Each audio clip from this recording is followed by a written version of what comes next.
Right then, this is a quick road test video, and this is for a Honda Civic 1.6 SE Plus Tourer, or Estate as I like to call them. This particular car is registered CN16VHL, and mileage at the start of the road test is 65,468 miles. The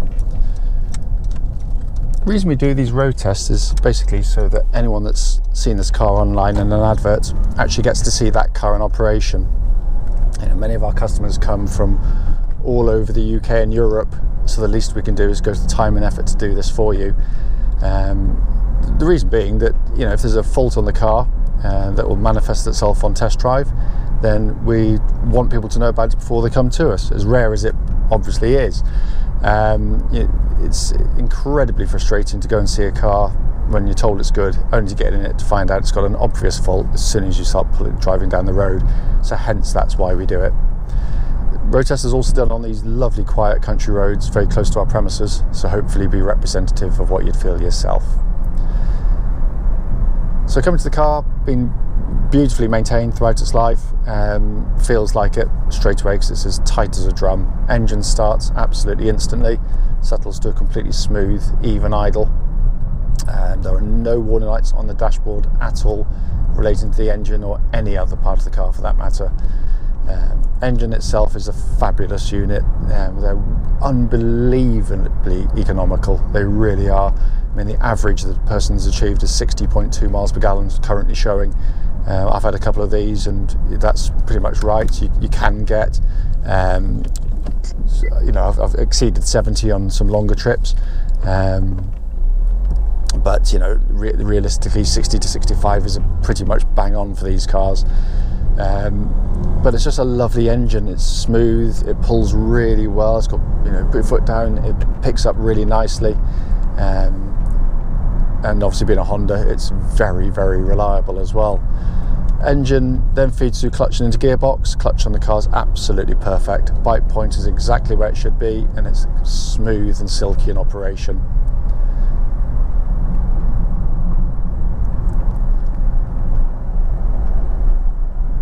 Gearbox on the vehicle, again, real class act from Honda. It's just a brilliant gear change, 6 speeds of course, but it's got a lovely kind of weighty mechanical feel to it. It's not one of these horrible, light, lifeless, vague things. It's really precise. You can, you know, virtually feel the gears engage, which is, you know, I have to say sort of slightly artificial because the gear stick here is cables that go to the gearboxes underneath. Although you'd never guess using the gear change because it is just brilliant, and I can feel zero wear in it as well. It feels absolutely as new to drive. The whole car does, in all honesty. Steering of the vehicle, a real strong point on these Civics. It's really nice to use. It's very, very good. It's perfectly weighted. It's got a heftiness to it. Very accurate, very precise, nice and quick. All the things I love in a power steering system, and I can't feel any wear in it at all. It feels absolutely rock solid, without any kind of feeling of kind of any waywardness or otherwise. The track's absolutely bullet straight, by the way, and I drove the car back quite a long way. It was up the motorways at the motorway speeds, and not a hint of wheel vibration at all either, which is a bit of a pet hate of mine. Chassis of the vehicle, again, absolutely superb on these cars. They ride really comfortably. What I'm looking for on these road tests is any kind of noises, mechanical noises coming through that shouldn't be there, but there's nothing on this car at all. It's exactly as it should be. But they've struck a lovely balance between a really rewarding, athletic car to drive. It's very agile, but being very cosseting at the same time. It absorbs bumps beautifully. You know, even kind of the sharper ridges, which was, you know, what caught out the previous generation cars, but this is just brilliant, absolutely brilliant. Brakes on the car, it's a really good brake pedal on the vehicle. Again, I hit the brakes a few times on the trip home and absolutely perfect. What I'm looking to avoid seeing, of course, is, or feeling rather, is any pulsing on the brake pedal, any vibrations, and it should pull the car down nice and straight and true without, you know, pulling sort of violently left or right. and in every respect this is absolutely spot on. Looking around inside the car, it's in just amazing condition in here, and we haven't even cleaned it yet. It just looks like new. Videos cannot get across just how beautifully made these cars are as well, because there's not a hint of buzz trim, rattle, creaks, nothing at all. And this is real build quality. You know, a few years down the line with a few thousand miles on the clock, not when the manufacturers get hold of the cars when they're brand new and they go, oh, it's beautifully made as always, you know, the nice thunky sounding doors. That isn't build quality. Build quality is how long these things last and still feel the same as they did when they were new. And this feels like new. And there's so many of the cars which are so, say, beautifully made will creak and groan by comparison to this car. And this is absolutely brilliantly made. Everything in the car working exactly as intended. Air conditioning's ice cold. Sat-nav system works perfectly as well. You've got dual zone climate control system, so it does temperatures side to side.